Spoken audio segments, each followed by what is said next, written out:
To join me on stage this morning, I'm going to welcome Joe Cannon and Stephanie Smith.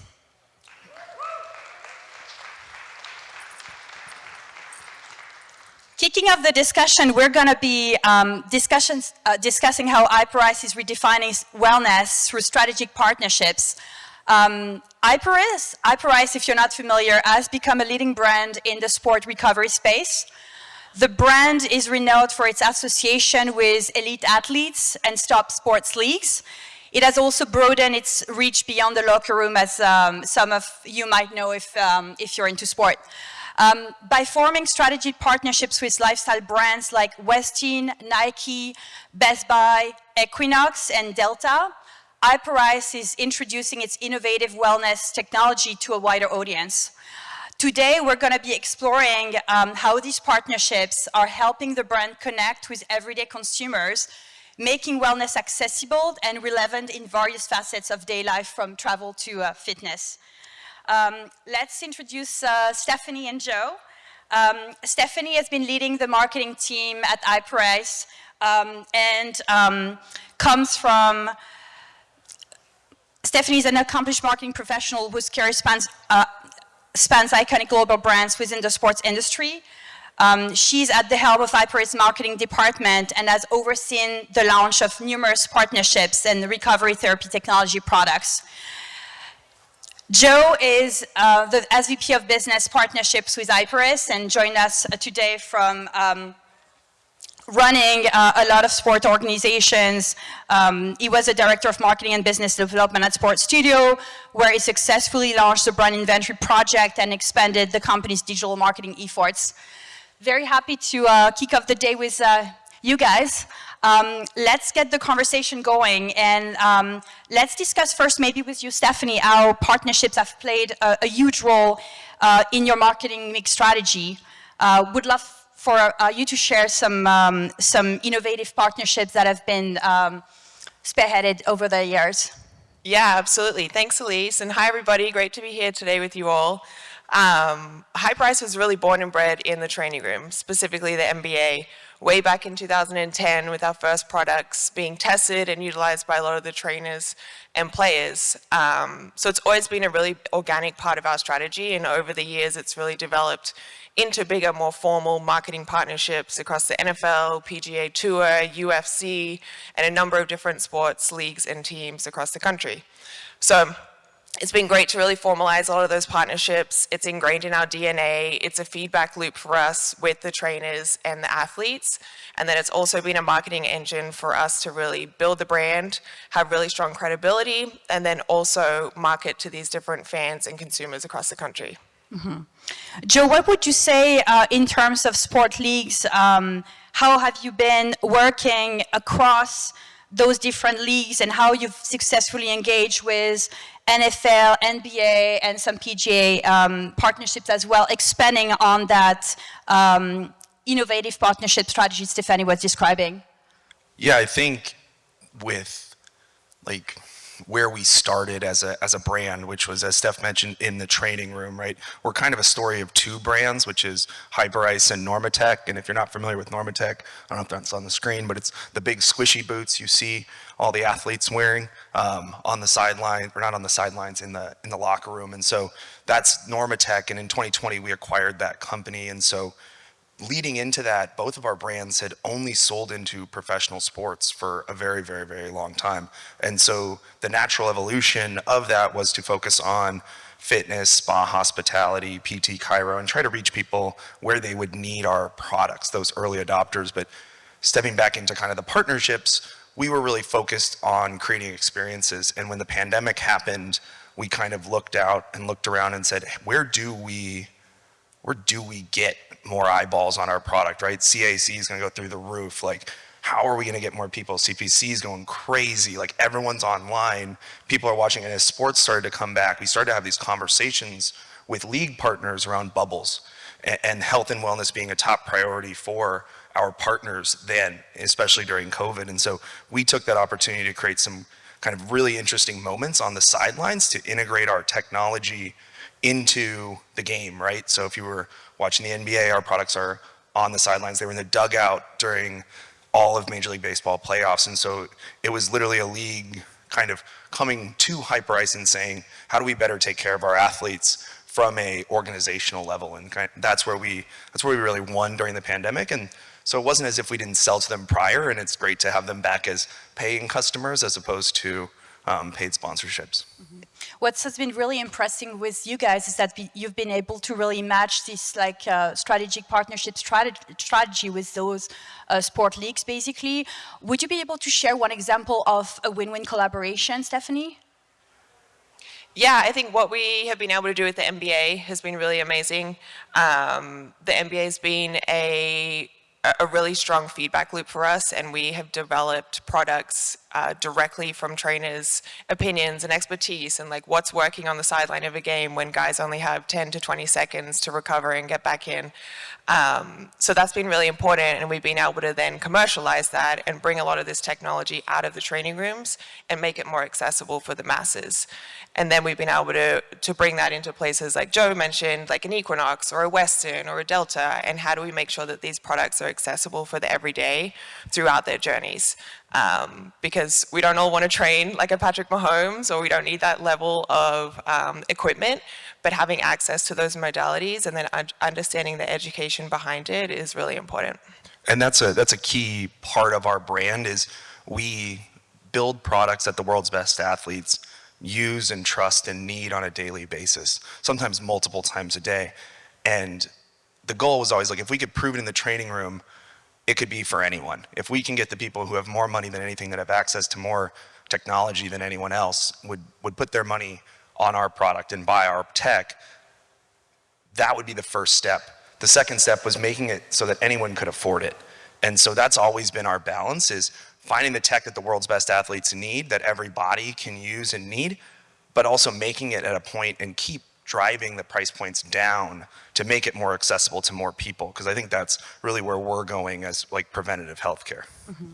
I think everyone today in the audience is really trying to figure out what is the play in terms of acquisition, can we engage more meaningfully with audiences, how do you think this partnership strategy has helped you drive acquisition and raise more awareness in the space? Yeah, I think it's helped us throughout the entire funnel. Like definitely the top of funnel, the splashy brand campaigns with the athletes and the logos is a lot of fun. But I would also say from like a grassroots perspective is where we have won the most, especially with events on the ground at a Masters tournament or a Super Bowl or an NBA All-Star weekend. Getting people familiar with our products, getting them testing and trialing Normatech, touching a Hypervolt and understanding how these modalities work and tapping into these different audiences has really been successful. We've also run a few different social campaigns. We've run giveaways where we've really been able to capture data and grow our audience based off some of these different partners. Mm-hmm. I think the experience of those in real life has been really important for us. And as a brand, we've always been very partner-centric in our approaches. And so that means working with brands that we admire, new upstart tech companies, businesses that have been around brick and mortar, whether it's Equinox or Orange Theory or, Westin. Like, we want to be where people are accessing wellness, and we need people to try our products. Because when you try our products, you're like, whoa, this actually works. Like, this feels amazing. Where do I get one? And that's where the digital marketing comes in so heavily, is that frequency illusion. We want to surround people with these moments where you feel that greatness when you're using the product, but then you're online and then you see your favorite influencer or ambassador or someone you trust, that dad influencer, saying this is great for after taking the kids to Disneyland. That's where we really win in terms of growing our business. Stephanie, you briefly touched upon social media strategy. Is it something you've been exploring further? Can you share a few examples of storytelling or ambassador programs you've led successfully? Yeah, I think we've done a number of different things super well. Telling stories with different partners has been awesome for us. Something that we did really well with Whoop was really understanding data and how your Whoop score can be affected by a Normatech session or a Hypervolt session, and explaining how there is really measurable impact of using our products. So that has been really good to go deeper with, have different ambassadors speak to that, have it integrated into your everyday so that the everyday consumer can really see the impact. Another one for us was Westin. So you stay at a Westin hotel and you can rent a Hyperice kit and leverage the products in your room. So that's been another touch point for us that isn't a traditional pop-up event, but has also created experiences for consumers when they're traveling, when they're on the road, and they need recovery. And we work with our brick and mortar partners. Like we do a lot of one-off events, whether it's Super Bowl parties or VIP events at the Grammys. Like we do a lot of that, but I think one of the important things that we do is actually creating those events every day with a brick and mortar partner. Like Steph mentioned, the in-room delivery at Westin. You go to if anyone flew Delta here, you go to the Delta One Lounge in LAX or JFK, and you can have a Hyperice experience in your own private pod. And it's where do you meet that person is so important to us. And you've successfully been able to come to the regular people, trying to really find those audiences. The question is more specifically and more technically, how do you find these new audiences, basically? Where do you find those segments?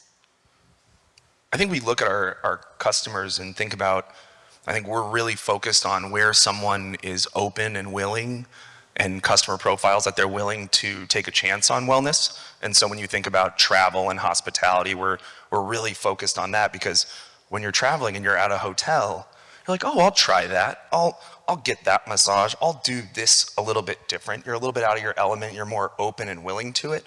I think the same thing in fitness, right?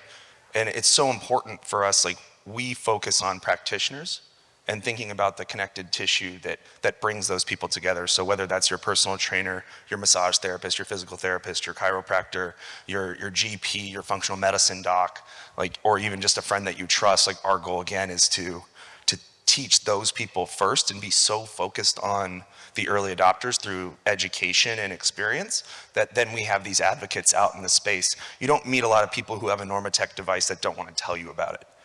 It's kind of like being vegan and doing CrossFit while doing cold plunge, and biohacking and longevity, right? Like you know because they tell you immediately. That's how it is with the Normatec device too. Yeah, I think we obviously are deep into our demographics and understand the audience, but I think more importantly, recently we've really tried to understand these people's interests and understand what are they doing on the weekends, where are they working out, how are they traveling, what are their habits, what are other brands that they follow that they're also interested in, and we've been able to target them way more successfully that way. As the holidays are coming up, would love for you to share a few strategies or tips or things you are planning to continue tapping into the segments and engaging with a meaningful audience. You got to double tap on the partner giveaways. That's one of our favorite strategies in terms of acquisitions. We love to work with like-minded brands or brands that would surprise and delight our audience as well as the audience of our partners to give something away. We tuck it away on dark social. We send email blasts for it, and we drive a lot of like-minded leads going toward holiday. It's something that has worked so effectively for us in terms of conversion that we do it year-round in terms of driving that new lead acquisition. We find that it's a super low acquisition cost of a potential customer and someone that tends to really engage with our content and become a fan of our brand. Mm-hmm. Is there something, Stephanie, that you've done over the year that has been successful and that you repeat and can share with the audience today? Yeah, I think for us, the holiday period is obviously very noisy. It's hard to break through what everybody's posting, every single sale, everything that's happening on social media. So I think strong creative is really important. You're scrolling for hours. There's so many different sales. Like, how are you standing out and breaking through that noise? So it's something that we always prioritize during Black Friday and then also the holiday Christmas period as well. We also do a lot of gift guides. We really push hard into PR. We make sure we're showing up with influencers. If people are talking about what they're buying their mom or their friend, how do we make sure we're integrated in there and we're top of mind for what these people are doing and when they're buying? Mm-hmm.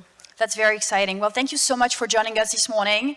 It was great to kick off the day with you, and very excited for our friends at TikTok and Liquid IV to take the stage now. Thanks so much. Have a great day, everyone. Bye.